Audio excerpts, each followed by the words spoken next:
The story you're about to see is a big, fat lie. No names have been changed to protect anybody.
Let's get ready to rumble!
And now, the USCFL Network, in association with YouTube, presents the USCFL Postgame Show.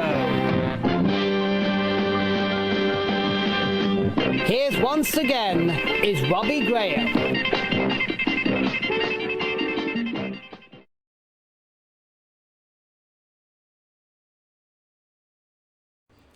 Greetings, cartoon and football fans. This is Robbie Graham of the USCFL Network, here to present the action and highlights of Week 7 of the USCFL's 2022 season. It's good to be back with you again. In case you are joining us for the first time, I'd like to explain what happened 2 weeks ago. After I finished the games for Week 5, my computer suffered a fatal drive collapse. All my files on that drive couldn't be retrieved. Once I put a new drive in, I had no choice but to start the season over fresh from scratch. And as a result, all the data I had before had to be scrapped. We use a football video game to record the games as they are played. We edit it down to create the highlight reel. Any scoring done in these games are presented. The game itself is real, the scores are real, and the stats are real. But the highlights are a simulation, courtesy of EA Sports. After I replayed the first 10 games that were lost and the extra 2 games I couldn't do right away, re-recorded and the results were presented, as were the highlight reels. You can see that video on this channel. Speaking of viewing videos on this channel, please take a moment to subscribe to this channel and join our team. We strive to be one of YouTube's least offensive channels, presenting a different spin about your favorite cartoon characters from the past and present. If your favorite character or characters aren't mentioned in our post-game shows, they might be on the teams but in a second or third string capacity. If so, leave us a comment and we will answer your questions. Also be sure to ring the bell to alert you when we put up any video. It's quite coincidental that the 13th and 14th games of the season were actually played on the 13th and the 14th. And also it was coincidental that the 4 teams that played in Week 4 would play all over again in Week 7, but with different opponents and in the same locations.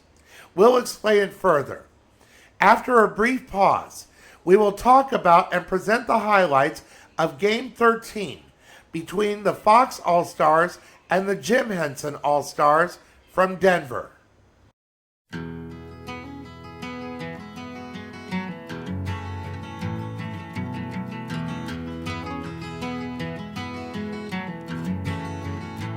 He was born in the summer of his 27th year, coming home to a place he'd never been before. He left yesterday behind him. You might say he was born again. You might say he found the key for every door. When he first came to the mountains, his life was far away, on the road, hanging by a song. But the string's already broken, and he doesn't really care. It keeps changing fast, and it don't last for long. Welcome back. In case you are joining us for the first time, I'd like to also explain how the schedule for the USCFL is made. The first round is always predetermined. After those games are played, the team that wins either will stay at home or get to play at home, while the losing teams go on the road. It is also possible that the same team or teams will remain this way for at least the first 2 rounds. High plays low. In Game 7, the Fox All-Stars played against the Hanna-Barbera All-Stars. In Game 8, the modern cartoon All-Stars played the Jim Henson All-Stars. The modern team lost. Fox lost. But as it turned out, they would play the other teams they lost to. That's how it was set up for Game 13. On Friday the 13th, the Fox All-Stars went to Denver to take on the Jim Henson All-Stars. It was lucky for one team and unlucky for the other. Fox got on the board first with an 18-yard touchdown pass from Bart Simpson to Taranga Leela from Futurama to go up 7-0. Then Haley Smith of American Dad, who was the player of the game in Game 7, intercepted a pass from Kermit the Frog and ran it back 52 yards for a touchdown as Fox went up 14-0. Jim Henson managed to get a field goal to trail 14-3 after the first quarter. Midway through the second quarter, Milhouse Van Houten of The Simpsons kicked a 45-yard field goal to extend the lead 17-3. With under 4 minutes left in the half, Kermit the Frog connected with Fozzie Bear to trail 17-10 at halftime. In the third quarter, a pair of Milhouse field goals extended the lead 23-10. And with under a minute left, Bart Simpson connected with his sister Lisa, along with a successful 2-point conversion, to go up 31-10 at the end of the third quarter. Jim Henson did attempt to make a comeback, as Kermit connected with Fozzie again to trail 31-17 with under 5 minutes left to play. Milhouse's fourth field goal actually sealed the deal for Fox. Kermit found the great Gonzo with under a minute left in the game. It wasn't enough, as Fox won 34-24 and will go home for round 3, while Jim Henson will go on the road. As for the stats in this game, beginning with Fox, Bart Simpson finished 33 of 49 for 397 yards, 2 touchdowns, and 2 interceptions. Philip J. Fry of Futurama rushed for just 51 yards on 25 carries. Lisa Simpson led the receivers with 11 catches for 150 yards and 1 touchdown. Bender Rodriguez of Futurama led the defense with 12 tackles, 7 assists, and 2 sacks. Milhouse Van Houten finished with 14 points.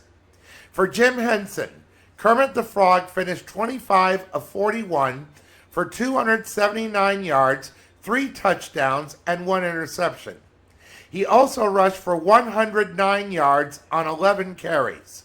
Miss Piggy only rushed for 44 yards on 19 carries. Fozzie Bear led the receivers with 4 catches for 96 yards and 2 touchdowns. Ernie of Sesame Street led the defense with 6 tackles, 1 interception, and 1 fumble recovery. Rolf of The Muppet Show finished with 6 points. Haley Smith was again the player of the game as she had 2 tackles, 2 assists, 1 interception, and the defensive touchdown we had mentioned previously. And here is how the highlights of this game looked on screen.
After a brief pause, we will talk about and present the highlights of an exciting Game 14 between the Modern Cartoon All-Stars and the Hanna-Barbera All-Stars from Atlanta.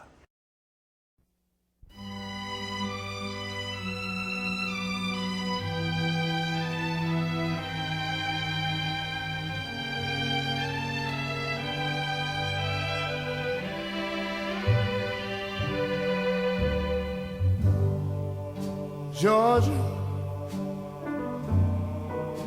Georgia,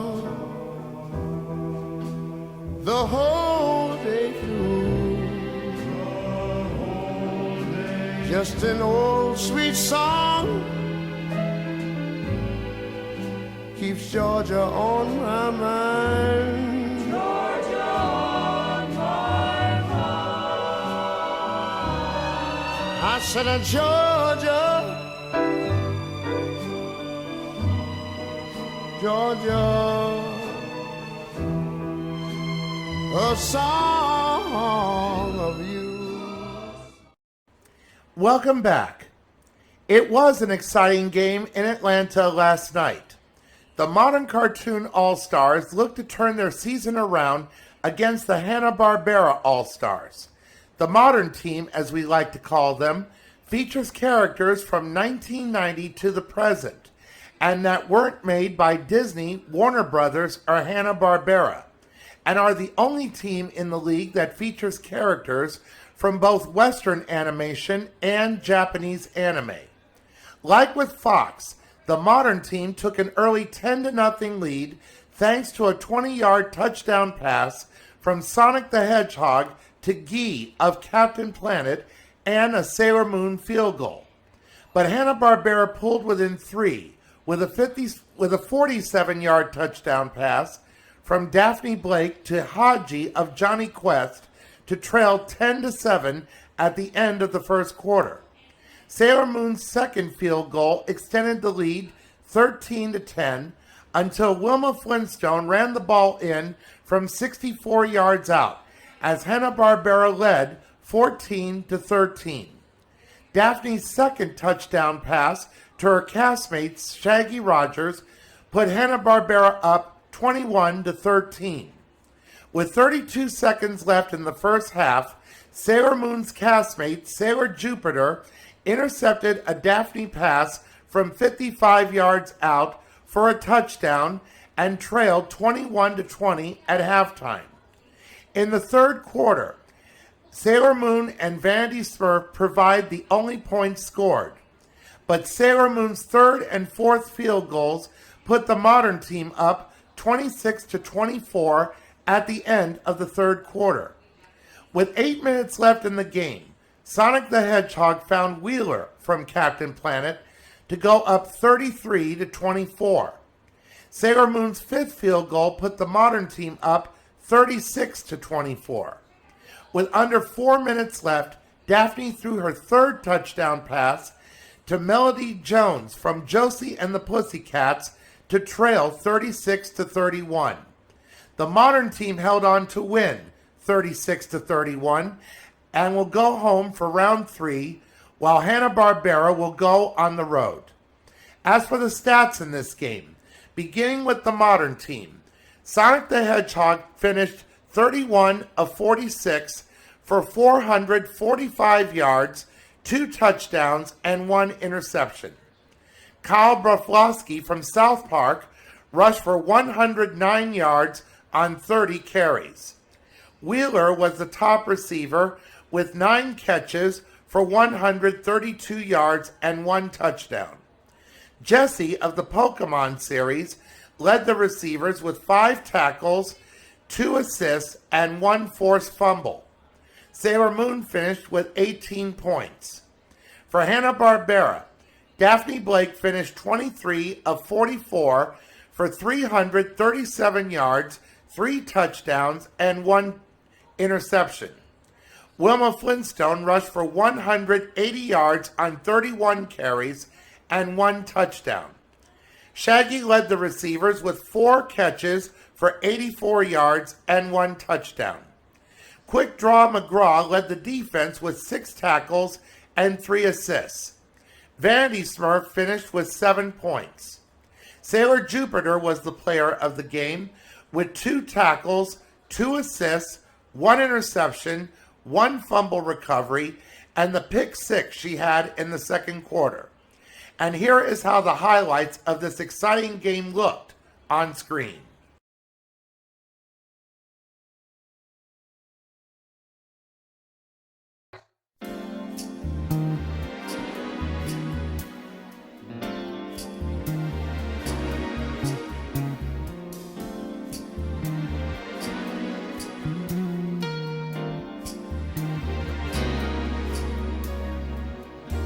From too much talk to silent touches, sweet touches. We turned our hearts to love, then tried it. First time romance.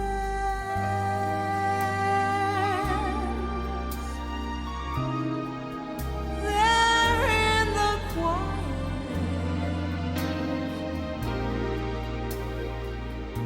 love learns to dance.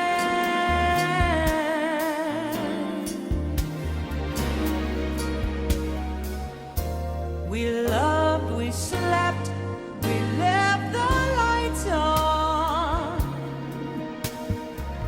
The night's gone, and morning finds us caught in life's most sensible trance.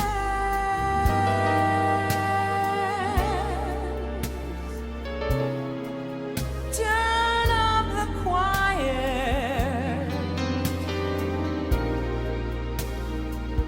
Love wants to dance.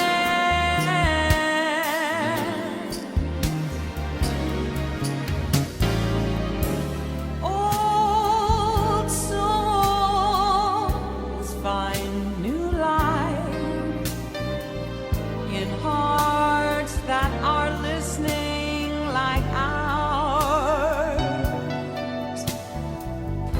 and all dreams find young wings in silence, in silence.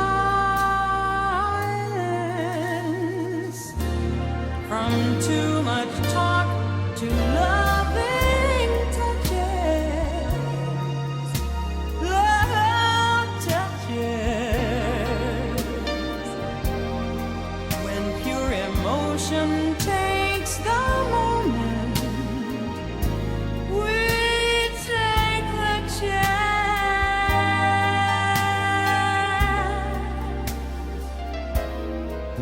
Turn up the choir.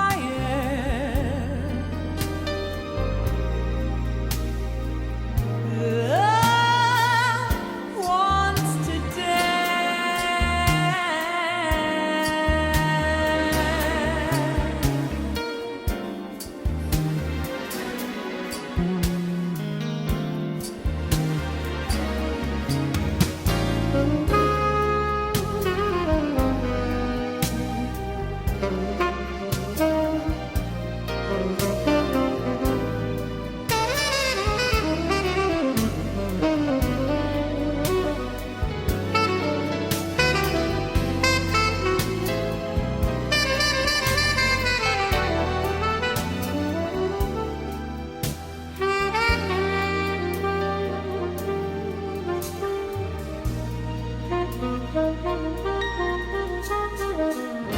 From too much talk to loving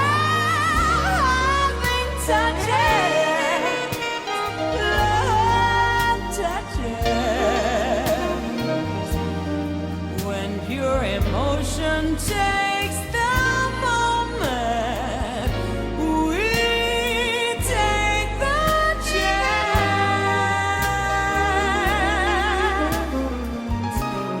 Turn up the choir.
After a brief pause, we will continue our series of player profiles with the league's number one player, the First Lady of the USCFL, Daphne Blake.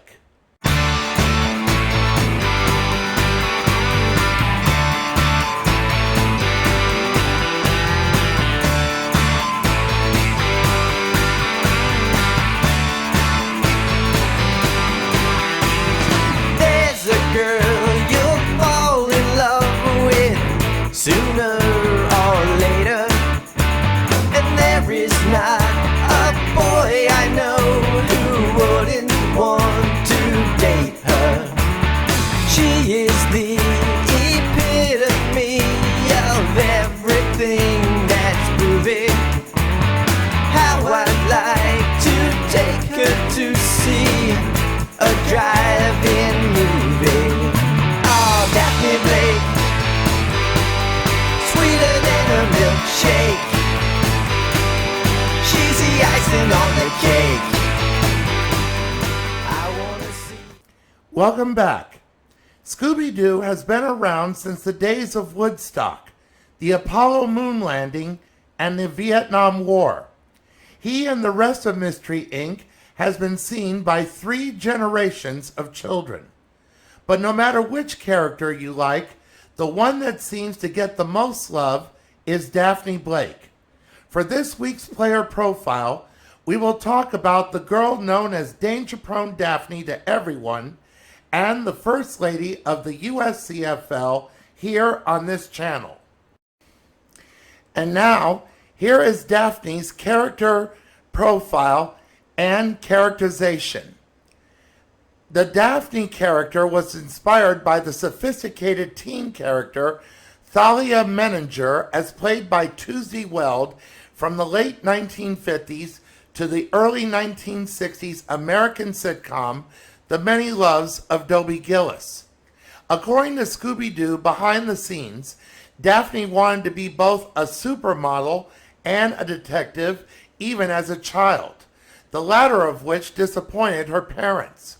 Her aspirations had an effect on her personal life, as she was late for dates whenever she went on mysteries with the gang. She and Fred deny the rumors that they are dating. Her father gave her and her friends the money to start off, and prior to buying the mystery machine, Daphne gave her parents gas money to drive them to where there were mysteries to be solved. Together with her other teenage companions, Fred Jones, Velma Dinkley, Shaggy Rogers, and Shaggy's Great Dane Scooby-Doo, Daphne would engage in solving various mysteries. In the first series, Daphne was portrayed as the beautiful and enthusiastic but clumsy and danger-prone member of the gang, hence her nickname Danger-Prone Daphne, who followed her intuition. She serves as the damsel in distress and would occasionally get kidnapped, tied up, and then left imprisoned. But as the franchise went on, she became a stronger, more independent character who could take care of herself. During the series' 4th incarnation, Scooby-Doo and Scrappy-Doo, some of the episodes focused on Daphne. In the episode Shiver and Shake, That Demon is a Snake, Daphne buys an idol which is cursed by a snake demon. On the sailboat, the snake demon attacks Daphne and demands an idol to return. In the episode The Scary Sky Skeleton, Daphne is reunited with her old friend Wendy. In the episode I Left My Neck in San Francisco, Daphne becomes sick and she's unable to help the gang to solve the mystery about the lady vampire of the Bay. Due to the vampiress's look, Daphne's unseen reflection in the mirror, the bat flying around in Daphne's bedroom, and herself returning to bed a little later, Scooby, Shaggy, and Scrappy are convinced that Daphne is a vampire. When the vampire is revealed to be Lefty Callahan, Shaggy, Scooby, and Scrappy realize they made a mistake in suspecting Daphne, and she is feeling well again. When the original Mystery Inc. group took a hiatus from the franchise in the early 80s, Daphne was initially absent too, with the series focusing on the comedy antics of Shaggy, Scooby, and Scrappy. However, when the whodunit aspect returned to the series with the new Scooby and Scrappy-Doo show, later retitled The New Scooby-Doo Mysteries, Daphne returned, now as an accomplished investigator and assisted by Shaggy and the two dogs, investigating supernatural occurrences. She continued to help Scooby battle evil forces of the supernatural in the 13 Ghosts of Scooby-Doo series. In the film Scooby-Doo on Zombie Island, Daphne, as an adult, has had a very successful investigative TV series called Coast to Coast with Daphne Blake on a fictional channel called Americana, which the show had aired for 2 seasons. The producer of the show was Fred Jones. Throughout the various incarnations of the character, there has been speculation that Fred and Daphne has had an attraction towards each other. This is emphasized in the many direct-to-video films and the Scooby-Doo TV series, Scooby-Doo Mystery Incorporated. By the time of the 2nd season, they are shown to be actively dating, showing more of their feelings towards each other. In the first live-action Scooby-Doo film, the two initially are just friends, but as the film progresses, they begin to develop a romantic interest in each other and briefly kiss after saving Spooky Island. In the sequel, Scooby-Doo 2, Monsters Unleashed, they are in a relationship.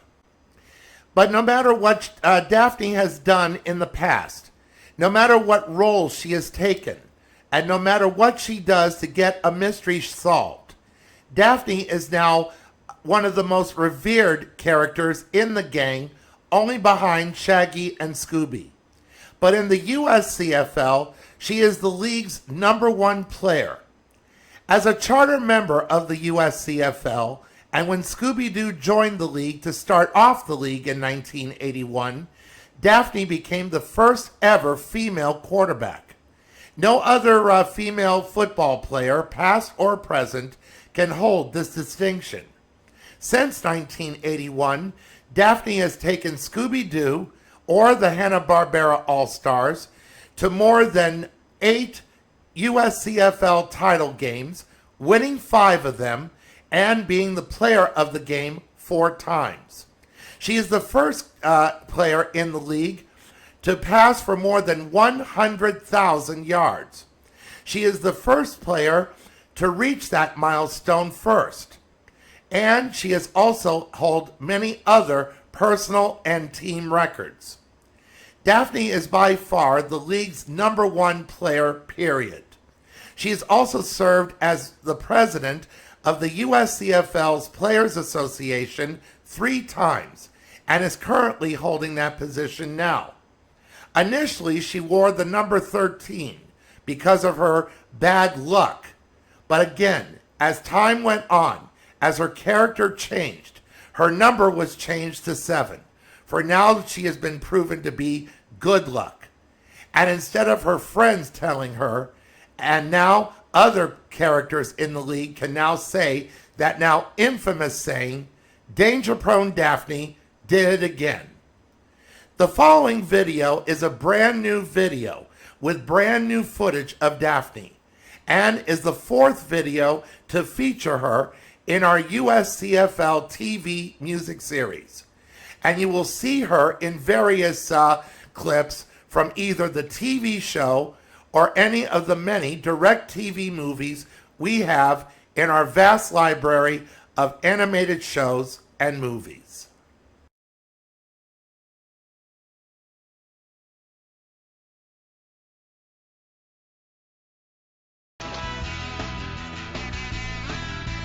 What? Ah, Sheila.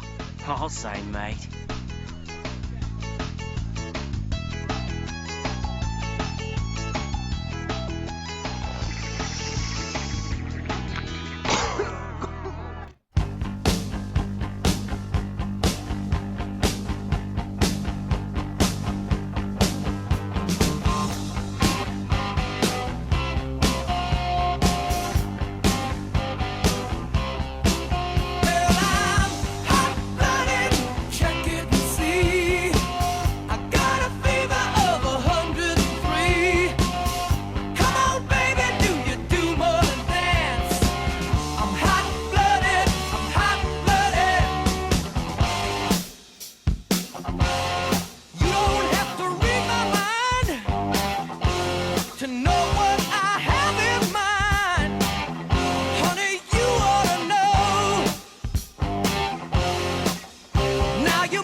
my timing right? Did you save your love for me tonight? Yeah, I'm hot-blooded, check it and see. Feel the fever burning inside of me. Come on, baby, do you do more than dance? I'm hot-blooded, I'm hot-blooded.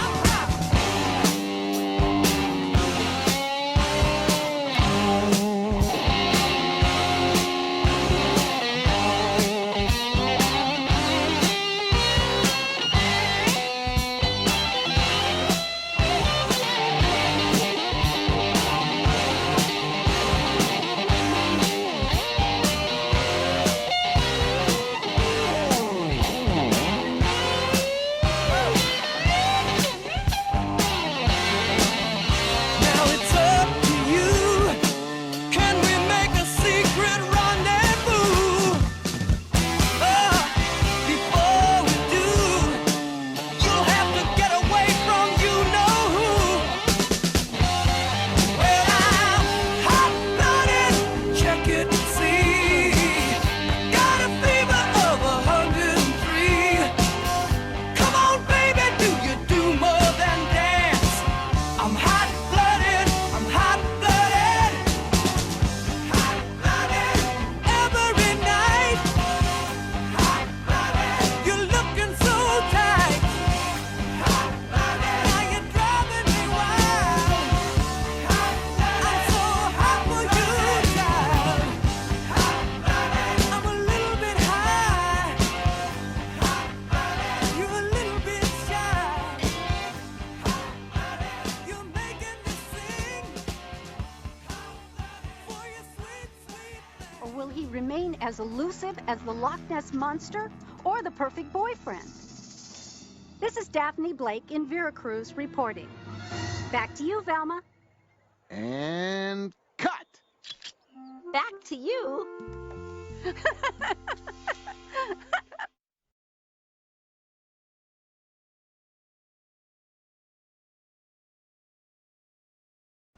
Daphne also holds another distinction. She was 1/4 of the inspiration I had and the model for my literary character, Fashion Girl. Next week's profile will feature another of Fashion Girl's inspirations.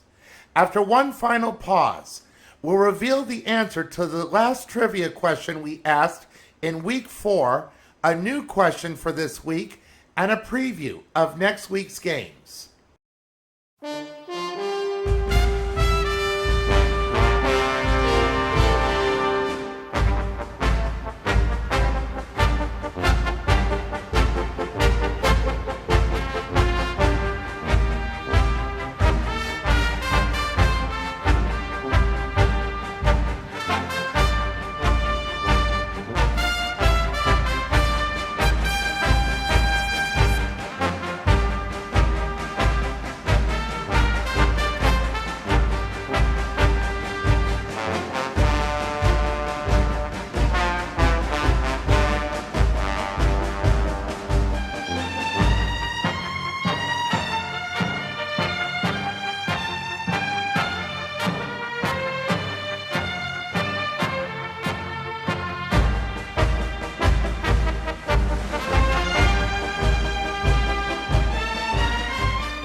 Welcome back. If you will recall, we asked a trivia question in week 4, but couldn't reveal it until now. To refresh your memory, here was the question we asked. We asked, true or false, the Pink Panther movies actually centered around a pink-colored cat. If you guessed false, you are right. The Pink Panther in the movies was a large pink-colored diamond. The cartoon also debuted shortly after the first movie was shown in theaters. And now for this week's trivia question. The category is, what's in a name? The degree of difficulty is veteran. Nowadays, the island that Wonder Woman is from is called Themyscira. But before that, it went by another name. What was the original name of Wonder Woman's island? Is the correct answer A, Amazonia, B. Hera, C. Paradise Island, or D. Hippolyta's Hideaway? We'll have the answer for you next week. And that's it for Week 7 of the USCFL's 2022 season. Next week, Round 2 will conclude as we will talk about and present the highlights of Game 15 between the Disney All-Stars and the Filmation All-Stars in their first ever meeting from Richmond, Virginia, and the highlights of Game 16 between the Comic Strip All-Stars and the DC Comics All-Stars from Kansas City. We will also have another player profile and music video for you as well. And until next Sunday, this is Robbie Graham of the USCFL Network wishing you peace. Take care and stay safe.